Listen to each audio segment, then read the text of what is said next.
नमस्कार, पुष्पांजलि टुडे में आपका स्वागत है और आप खबरें देख रहे हैं पुष्पांजलि टुडे की। दिन भर की तमाम खबरों के साथ मैं हूं रश्मि चौहान। तो चलिए नजर डालते हैं आज की कुछ खास खबरों पर।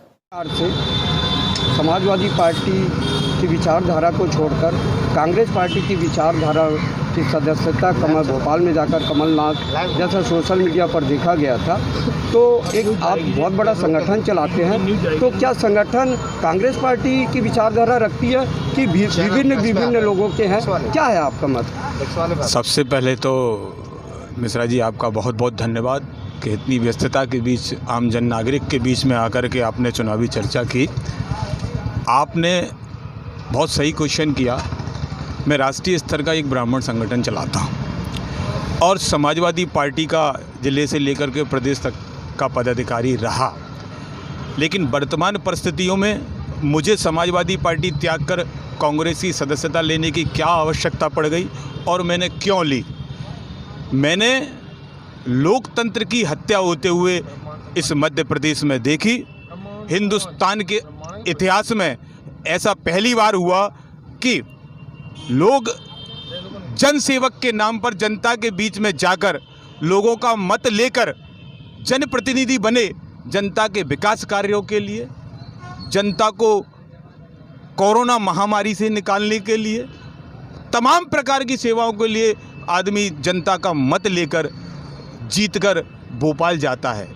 लेकिन हिंदुस्तान के इतिहास में पहली बार ऐसा हुआ कि जनता का मताधिकार लेने जब ये चुनाव में जनता के बीच में जाते हैं ये जनप्रतिनिधि, तो जनता के हाथ जोड़ते हैं, पैर जोड़ते हैं कि माता जी हमको वोट दे दो, बिटिया हमको वोट दे दो, और वोट लेने के बाद हम आपका ये काम करेंगे, वो काम करेंगे। तो उस प्रतिनिधि की एक जवाबदारी बन जाती है जब वो दल बदल करता है या अपना दूसरे दल में जाता है, तो जिन लोगों का मताधिकार लेकर वो जीता था उन लोगों के बीच में चौपाल लगाकर ये पूछना चाहिए कि वर्तमान परिस्थितियों में मेरे क्षेत्र का विकास नहीं हो पा रहा है, मैं अपना दल बदल कर रहा हूँ, क्या आपकी सहमति है? लेकिन ऐसा नहीं हुआ। पूरा देश साक्षी है इस बात का कि कोरोना काल चल रहा था, देश महामारी की ओर जा रहा था, लोग भूखों प्यास से मर रहे थे, लोग सड़कों पर जा रहे थे, छाले पड़ रहे थे। लेकिन मध्य प्रदेश के इतिहास में पहली बार हुआ, चुनी हुई सरकार को गिराने के लिए लोगों ने जिस षड्यंत्र पूर्वक सरकार गिराई, और ऐसी सरकार गिराई जो हम और आपकी चुनी हुई सरकार थी। ऐसी सरकार को गिराने के लिए जो लोकतंत्र की हत्या की गई, उस समय मेरा हृदय परिवर्तन हुआ। ब्राह्मण समाज का किस ओर रुख है? नहीं, आप एक बहुत बड़ा संगठन चलाते राष्ट्रीय स्तर पर। जी बिल्कुल सही क्वेश्चन है आपका। वर्तमान स्थिति में बीजेपी द्वारा ब्राह्मणों को जिस प्रकार से गुमराह किया जा रहा है, मैं उसका भरजोर विरोध करता हूं। स्वर्ण आयोग की बात को लेकर के जिस तरीके से एजेंडे के रूप में उठाया जा रहा है, उस बात में कदापि दम नहीं है, क्योंकि 15 साल बीजेपी सत्ता में रहने के बाद स्वर्ण आयोग की बात नहीं करी। क्यों नहीं करी? मैं पूछना चाहता हूं आदरणीय शिवराज सिंह जी से। मैंने भी ज्ञापन 10 से 20 ज्ञापन देने का काम शिवराज सिंह जी को 15 साल में किया, लेकिन स्वर्ण आयोग नहीं बना। लेकिन ग्वालियर चंबल संभाग में ब्राह्मणों को गुमराह करने के लिए वर्तमान परिस्थितियों में स्वर्ण आयोग को बनाने की बात की जा रही है। मैं कहता हूं ब्राह्मण समाज किसी का भूखा नहीं है, किसी भी चीज़ का, किसी भी जन का, पैसे का, लालच का। इसलिए मैं पूरी ब्राह्मण समाज से ये विनती करता हूँ आपके चैनल के माध्यम से कि ये लड़ाई सत्य और असत्य की लड़ाई है। सत्य का साथ दें और संविधान को बचाने की कृपा करें, क्योंकि हिंदुस्तान का संविधान बचेगा तभी इस देश की राजनीति बचेगी और हर नागरिक का विकास होगा। वाकई में अब तो ये आने वाला समय ही बताएगा कि जनसेवक के रूप में डॉक्टर सतीश सिकरवार, जो पूर्व में एक जनसेवक के रूप में, पूर्व में ही क्या पूरे शहर में जनसेवक के रूप में चित परिचित है, अब यह तो जनता के ऊपर है। और यहाँ पर राष्ट्रीय स्तर के ब्राह्मण संगठन चलाने वाले इंजीनियर विजय शर्मा की बातों और विचारों से तो यही लगता है जनसेवक अगर हो तो डॉक्टर सतीश सिकरवार। सभा में कांग्रेस से डॉक्टर सतीश सिकरवार हैं और भारतीय जनता पार्टी से मुन्ना लाल गोयल हैं, लेकिन वर्तमान में आम जनता का किस ओर रुख है? और वर्तमान में अब काफ़ी समय नहीं बचा है, ऐसा देखा जा रहा है कि चुनावी माहौल में आम जनता बीच में आ रही है। क्या है मामला, क्या है? मिश्रा जी, सबसे पहले तो मैं आपके चैनल को धन्यवाद देता हूं कि आपने जनता की बात सुनने के लिए आप यहाँ आए। ये चुनाव जो है, इस चुनाव में मुझे भी देखने मिला, मेरी उम्र लगभग 40 वर्ष की हो गई। ये चुनाव कांग्रेस और भाजपा के बीच में नहीं हो रहा है। ये चुनाव स्वाभिमान और सम्मान का चुनाव है, सत्य और असत्य का चुनाव है। इस चुनाव में मैंने देखा है, गरीब बस्तियों में भी मैं दिन भर घूमता भी हूँ, मैं देखा कि गरीब की आवाज़, ठेले खोमचे वाले की आवाज़ सिर्फ एक ही आ रही है, वो आ रही है कांग्रेस पार्टी के प्रत्याशी सतीश सिकरवार के पक्ष में।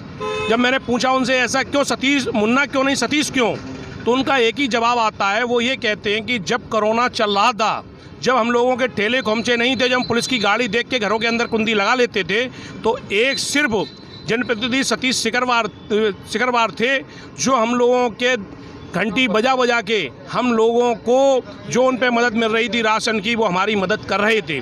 इसलिए मेरा उद्देश्य है कि जो व्यक्ति हमारे सुख और दुख में हो, हमें उसको जब हमारा समय आए तो एहसान चुकाने के लिए तो मत के रूप में मैं उसका एहसान चुका सकूं।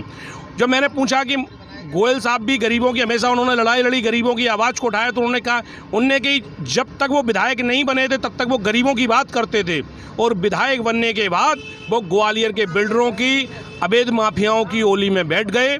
और जब कोरोना काल चल रहा था, हम लोगों को अपने विधायक की ज़रूरत थी, तब हमारा विधायक बेंगलोर के 5 सितारा होटल के अंदर बैठ के टेनिस खेल रहा था और गाने गा रहा था।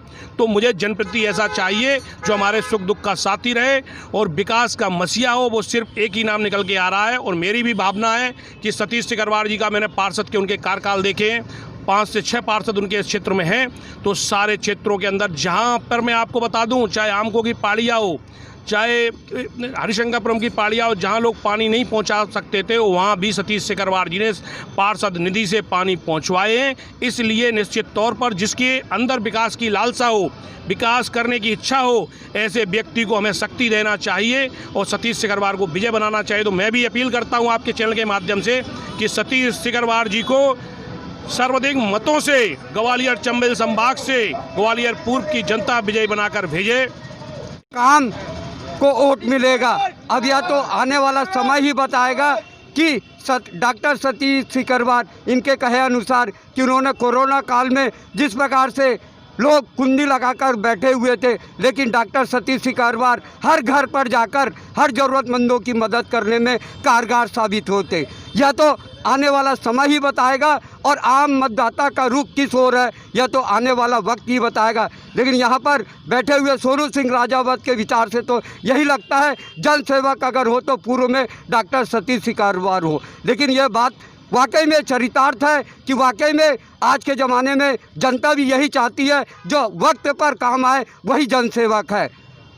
वर्तमान में ग्वालियर शहर के पूर्व विधानसभा क्षेत्र में आपको मैं लिए चलता हूं। यहां पर देख सकते हैं जिस प्रकार से कांग्रेस की विचारधारा की बात करने वाले, यह तो आने वाला समय ही बताएगा कि जमीनी स्तर पर इनके जो वक्तव्य है वो कितने कारगर साबित हुए थे। चुनाव ज़्यादा समय नहीं है और उसका मताधिकार का उपयोग आम जनता अवश्य करेगी, लेकिन जैसे ही चुनाव के रिजल्ट आ जाएंगे यह तो आने वाला समय ही बताएगा कि बड़ी बड़ी बात करने वाले जो यहाँ पर लोग बैठे हुए उनके किस कारगर साबित होते। क्या इनके कहने मात्र से ही कांग्रेस एक फतेह हासिल कर लेगी कि भारतीय जनता पार्टी के क्या कार्यकर्ताओं की अनदेखी नहीं की गई? वर्तमान में देखा जा सकता है जिस प्रकार से कार्यकर्ताओं की अनदेखी की गई है, क्या दल बदलने वाला ही चुनाव जिता सकता है? यह तो आने वाला समय ही बताएगा। काफ़ी सालों से जो कांग्रेस की और भाजपा के कार्यकर्ता रहे उनकी अनदेखी करके 4 दिनों में जो सदस्यता ग्रहण किए, क्या वो चुनाव को कारगर साबित करने में, जीत दिलाने में हर संभव प्रयास जारी रखेंगे? ग्वालियर से वासुदेव मिश्रा की